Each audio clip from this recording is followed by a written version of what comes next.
Welcome back to the program. Well, there was a Senate pre-selection over the course of the weekend down in Victoria to fill a casual Senate vacancy, as well as select the person for the top of the ticket after Senator Michael Ronaldson announced his retirement. It was won by none other than James Paterson from the Institute of Public Affairs. He's a regular with us here on Newsday, normally at 3:15 Eastern Daylight Time in non-sitting weeks on a Monday. Today he joins us now live from Melbourne. Thanks very much for your company and congratulations.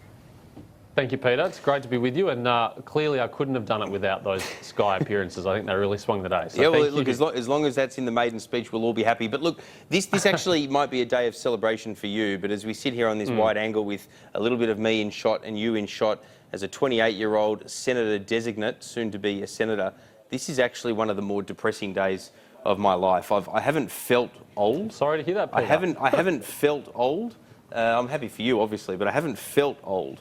When, interviewing politicians over the years. But now, you're the new MP, you're in your late 20s. I really am now starting to feel my mortality up close and personal.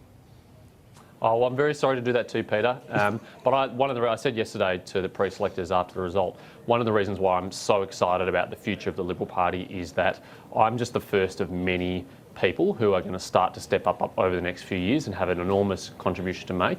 I had a wonderful group of young friends and supporters who helped run my campaign, who helped get me here, and I know they all have a huge contribution to make soon. I might be the first, but I won't be the last. There's a lot to come. Well, let me be very clear when asking these questions.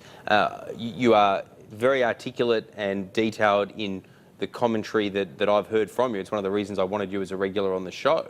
But let me ask you this question. Are you surprised? Are you surprised at your age that you've managed to break in that number one Senate slot? Because at one level, on the Conservative side of politics, I would have thought that ageism would have been a bigger barrier than gender, quite frankly. Well, I guess if you had have asked me a few years ago, certainly this is not what I would have envisaged, and it's not what I planned. If the vacancy hadn't have arisen, then I would have been very happy to stay in my role at the IPA and continue doing the work I did there. This is not something that was long in the planning for me. But in politics, as everyone says, you don't get to choose your timing. And when an opportunity arises, if you're able to run, you've got to run. And that's what I did. And look, I wouldn't say I was completely shocked. I certainly felt I was getting a good level of support from Liberal Party members as I went around and spoke to them. I don't think age is a barrier. I think maturity is, and I think experience is. But in my case, I was able to demonstrate that, although I'm 28 years old, I do tick a few boxes in terms of my media experience and my fundraising experience, which I think helped influence pre-selectors in making their decision. And Wyatt Roy, I suppose, has carved a pathway for anyone in their 20s. No doubt about that. No doubt about that. Well, if anyone asked me about my age, I said I am 3 years older than Malcolm Turnbull's youngest minister. So frankly, I'm worried about my age too. I'm getting too old for this game. I'm over the hill. I've got to catch up. You sound like you're going to start complaining you're not on the front bench because Wyatt Roy is. But let's move on. I want to get your view. I want to get your views on some issues that will test you as a libertarian. You are a bit of a libertarian in your outlook on a lot of things. I would say classical liberal. Okay, classical liberal. You're as bad as Tim Wilson. You don't like the tag libertarian. I get that. All right. Let me ask you though, how are you going to feel about some of these provisions that provide for electronic surveillance and so forth? Things I know that you've been quite vocally critical of. Are you going to use your opportunity as a backbencher to still continue to speak out on this, or are you going to go silent on it because you do have the talent and the capacity in the years ahead to move to the front bench? And there's no better way to do that in politics, you would know, James Paterson, than being a team player. Well, it's a team game, and one of the things that senators in particular have to bear in mind is that nobody goes into the ballot box looking for their name to vote one James Paterson. Everyone goes into the ballot box to vote for the Liberal Party or the Labor Party, and so I'm going to keep my ego healthily in check on that ground. And Peter, I'll be strategic. I have my strong views and I will convey them to my colleagues in the appropriate party forums, in the party room and through the backbench committee process. And I'll pick and choose my battles. I'm not going to be a dollar quote. I'm not going to be out there bagging the government if it makes decisions I disagree with. I will be a team player. But if there are very serious issues of conscience and things I feel very strongly about, then I may occasionally take advantage of what I think is a great tradition of the Liberal Party, which is the intellectual freedom that it grants its backbenchers. Let me get your thoughts on George Brandis. Do you agree with him that the plebiscite should be conducted this year and then the legislation passed this year as well?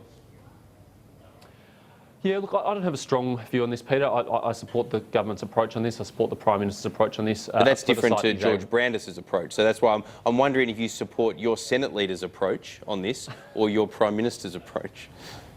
Peter, it's very early days. It's not even day one. It's before day one. I do not intend to insert myself in a debate about that. I'm sure the government will come to an agreement about the process, and I will support the government's approach when it does so.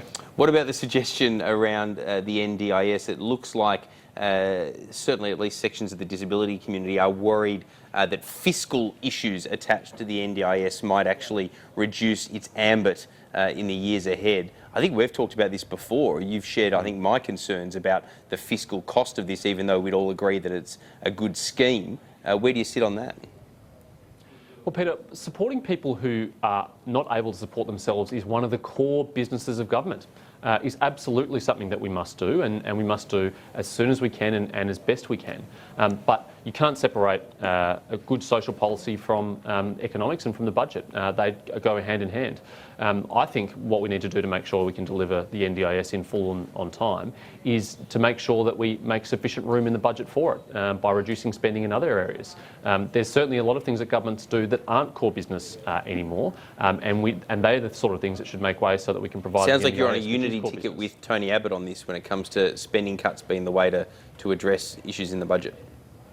Oh, Peter, I think I'm on a unity ticket with Malcolm Turnbull and Scott Morrison too. They've spoken about the chronic overspending of the federal government. They know that that is an issue they have to address. We have to get spending back to at least the long-term historical average of about 23, 24%, if not below. Right now, we're way above that. And until we address that, we're going to have budget problems, and everybody knows that. James Paterson, congratulations. We're going to have to renegotiate your appearance, your regular appearance. I'm sure it'll be ongoing on Newsday. Thanks for your company. Well done. I look forward to it, Peter. Thank you.